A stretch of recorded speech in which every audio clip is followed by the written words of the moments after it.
It's hard to believe it's the end of another decade and 2020 is only a few days away. Now 2020 has a lot of excitement for Mustang enthusiasts. The GT500 is already here and arguably the greatest Mustang ever produced. We also know 2020 is going to bring the Mustang Mach-e. It's going to be the first time the Mustang name is used on a four-door electric SUV, which has a lot of owners kind of up in the air whether they like that Mustang name or not.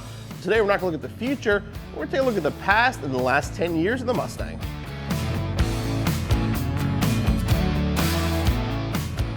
Now, while some 2010 owners eventually did regret their purchase, when the 2010 Mustang first came out, it was a very popular car. It carried over the 3-valve engine, which was a good engine for the time. They sounded great, easy to upgrade, and in 2010 made 315 horsepower. Now, the 2010 Mustang got a whole new look, a new front end, new back end, and a freshened interior.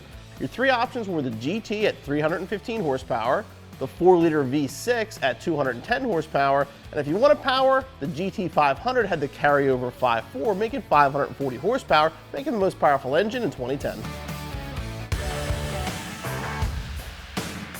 Now, 2011 was a huge year for the Mustang. From the outside, the car looked basically the same, but the big changes were under the hood, with the introduction of the now legendary Coyote engine. Now, the Coyote brought the 5-liter badges back to the fenders and brought a dual overhead cam 4-valve engine under the hood. Now, this obviously is a 2013 version, but in 2011 it made 412 horsepower and 390 pound-feet of torque, which is a lot more power than the V8s made in 2010.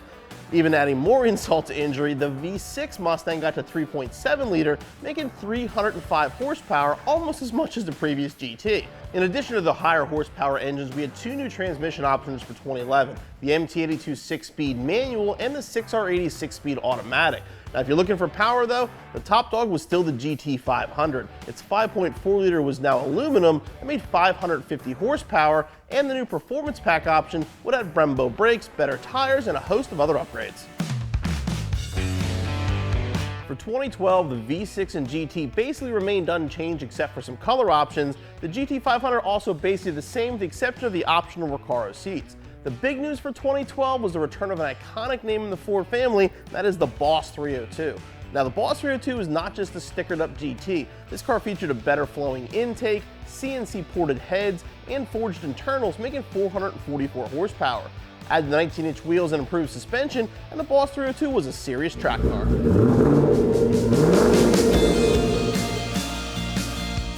For 2013, the Mustang picked up 8 horsepower going from 412 to 420 on the GT, but the biggest news was the facelift. A new front bumper with GT500 styling, LED headlights, and probably the best looking taillights ever put on a Mustang. But the bigger news for 2013 was the GT500. Now powered by a 5.8 liter supercharged engine, it made 662 horsepower, making it the most powerful Mustang ever produced. Those cars also did 202 miles an hour, making it still the fastest Mustang ever made. Now, in keeping with previous tradition, the 2014 Mustang should have been the 50th anniversary of the Mustang. Ford decided to save that for 2015. So the 2014 was basically a carryover from 13. A few colors changed, the Boss 302 did go away, but overall the 14 was again just basically a carryover as Ford was all aboard the 2015 Mustang. Now, 2015 was another huge year for the Mustang. The introduction of the S550 chassis. This took the Mustang from a pony car to a lot of people felt was actually a world-class sports car. Now, 3 engine options were available in 2015. Top of the line was going to be the 5-liter, which was the new Gen 2 version, making 435 horsepower. The 3.7 liter V6 was carried over at 305 horsepower, and an all-new turbo 2.3 liter came out known as the EcoBoost, making 310 horsepower. Now, all 3 options available in a coupe or a convertible. And for 2015, Ford decided this was the year they wanted to celebrate the anniversary.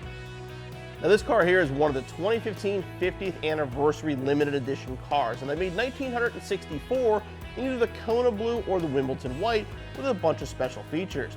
Ford also had a 50-year package, which is available on the EcoBoost, V6, or GT Mustang. Now, the S550 chassis was lower, it was wider, featured independent rear suspension, really a completely different car than the previous years. These were huge sellers for Ford.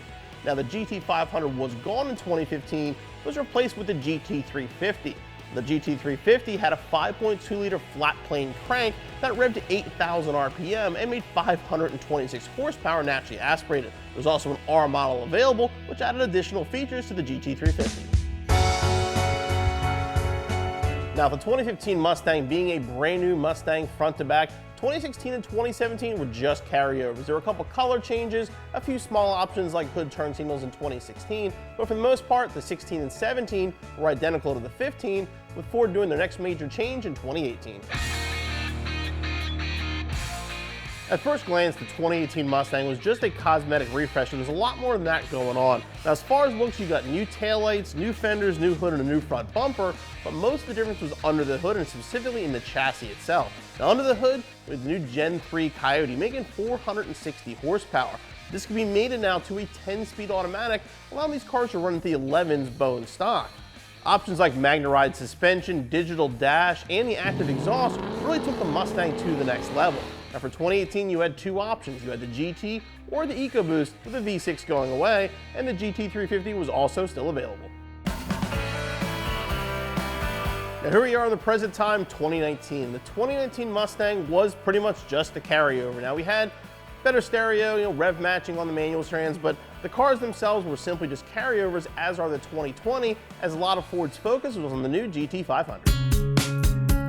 It's really been quite a decade for the Ford Mustang. We've seen the GT go from 310 horsepower to 460, the GT500 from 540 to 760, and the V6 went away in favor of the four-cylinder turbo. Now we know electric Mustangs are definitely in the future, and the Mach-E's are right around the corner as well, so it should be another amazing decade for our favorite pony car.